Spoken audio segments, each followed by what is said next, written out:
Talk about how to make customer journey mapping work for you.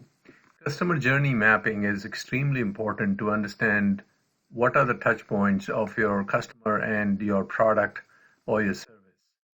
And if it's ignored, it can lead to lowered customer experience, which in turn can drive churn, which in turn can mean lower net revenue retention. So let's talk about customer journey in this video. Let's start with the basics. What is customer journey? Customer journey is what customers do and what customers get from a product and how customers feel. And everything put together is what is customer journey. It's over time and it's across channels because many times the products are touching the customer on in an email or through an app on your mobile device or on your laptop or even through a video channel or something. So there's a lot of different channels that get used.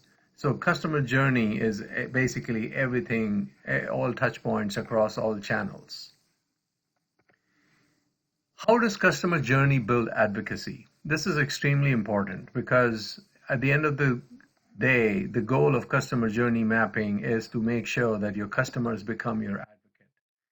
And there are the 4 steps listed here that you can use to drive advocacy at every touch point or through the entire customer journey. And some of them, are obviously around quality and consistency of customer interactions.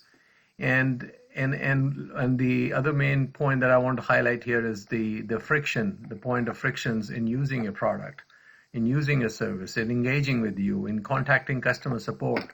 Anytime there is high friction means you're missing an opportunity of converting a customer to being an advocate that can drive more business for you. It's often said that customer success and customer support and account management and relationship management is all about delighting customers. But is that really so?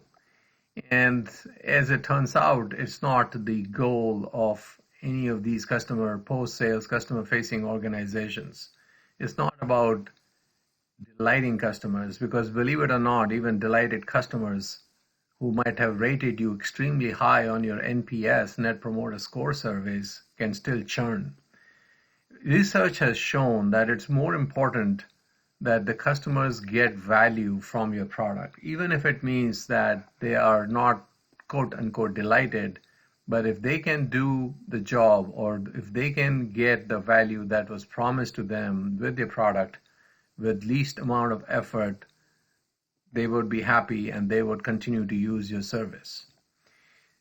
Hence the statement, it isn't about delighting customers. It's about making sure that the outcomes that the customer was sold on is what they get from the product. Another thing just wanted to highlight here is that NPS is considered the one of the most premier surveys for every organization, but it has been shown that the customer effort score is actually more predictive in terms of whether the customer will stay, whether they will be willing to grow with you, and basically, help you make more money over the long haul. And now we come kind of to a topic that is discussed in all companies, and never really the same answer is reached across from company A to company B to company C. There are many different stakeholders in the customer journey that manage the customer journey in some way, that are responsible for various touch points along the way. But it's extremely important that there is a transparent and crisp understanding of who owns customer journey.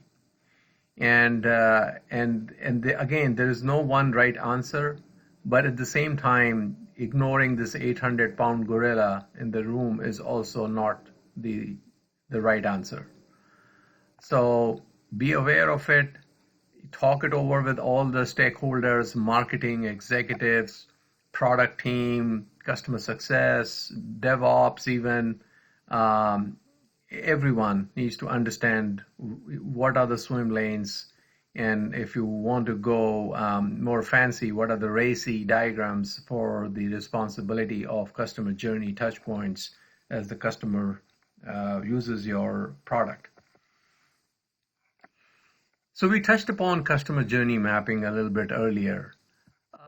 Customer journey maps, in the simplest form, show what steps people take across all channels as they interact with a company. It could be for just one customer, or it can be more fancy in the sense it could be more data driven, where there's a lot more thought process gone into looking at data, collecting data, looking at data, analyzing data, and then kind of creating a more detailed diagram as to how many customers started login screen, for example, and how many dropped out because they couldn't forgot the password and they didn't know where to go to get a new password, or things of that nature. And so you can make it data along with not just the journey part, but also what was some of the things around it, and make these customer journey maps more useful, actually, because the broad brush, even though they look nice and pretty, and but they don't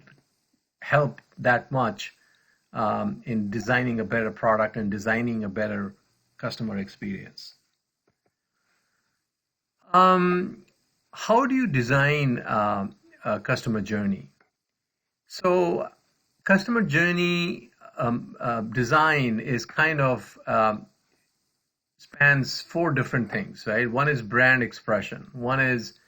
The second one is the web and user interface. The other one is customer contact strategy. We will talk a little bit more about customer contact strategy.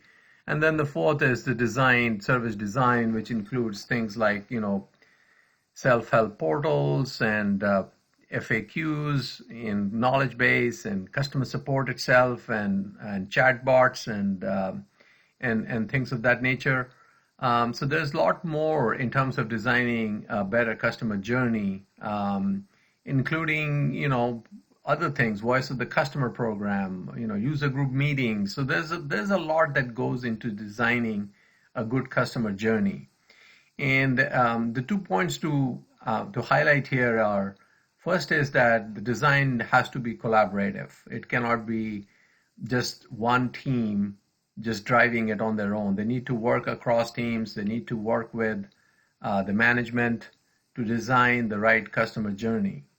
And the other one is, you're not going to get it right the first time. It's going to be an iterative process. The product will evolve. The product will become better than it was before.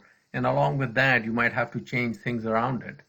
Before, it might be that something that took, a phone call to support to get a configuration done might be available within the product. And now you might have to create a knowledge base article on how to do this so that customers can find out, and then have a marketing campaign to inform the users that they don't have to call support to get this configuration done. Now they can do it on their own. So there's a lot of thinking process that has to go around in an iterative fashion as the products evolve and everything else evolves around it, and including the knowledge of the customers and how comfortable they are with your product.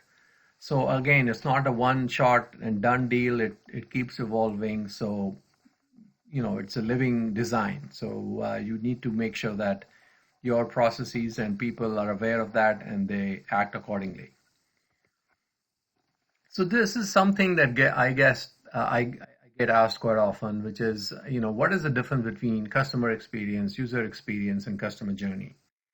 We tend to use customer experience and customer journey kind of interchangeably. And there are some differences that some experts believe between CX and customer journey, but it's up to you how you want to use it. And the distinction I just want to bring here is UX, or user experience, or sometimes also called product experience, or PX, which is more focused on the actual touch points when the customer is interacting with your SaaS service, for instance, or your product, web interface, or mobile interface, or on the smartphone, or something like that. So that is kind of the main difference in my mind. Other than that, it's as long as you know how you're using those terms, it's fine. I mean, you can use customer experience or CX and customer journey interchangeably. It's not the end of the world. The next thing that we talked about a little bit earlier, which I think is important to talk about, is customer contact strategy. Um, because customers think what you do is more important than what you say. And customer journey spans both. It's not just about what you say, it's not just about what you do or what the touch points are or how they interact, but it's both. And so the customer contact strategy has to support and deliver a successful customer journey. Your strategy needs to define what to say to whom. If you have personas built out, what persona, what's the best channel of communication with this persona? Is there a contextual marketing that must take place along the customer journey so that you're talking about the right thing at the right point? Because customers have a notoriously short memory. You cannot tell them today what they might need 2 days, 2 weeks, 2 months from now. So it has to be contextual. It has to be something where they need to know that at that touch point or that upcoming touch point in the next day or something. So make sure that you are not trying to uh, give the wrong message or the right message at the wrong time. So how can we help? We can help with insight in terms of customer journey mapping and doing research, shadowing, web analytics, designing, because, customer journey design, as we looked at, are not something that happens just by sheer chance or luck. There's a lot of thought process that must go through in terms of designing a customer journey. And then the last thing that we can help with is transformation, which is, what are the project plans? What are the testing processes, the process mapping, functional specifications, all those kinds of internal things that are ingredients to creating a successful customer journey and to create successful customer mapping for the customer. Hope you found this useful, and if there's anything that we can help you with, feel free to reach sales@infoiv.com. Thank you for your time.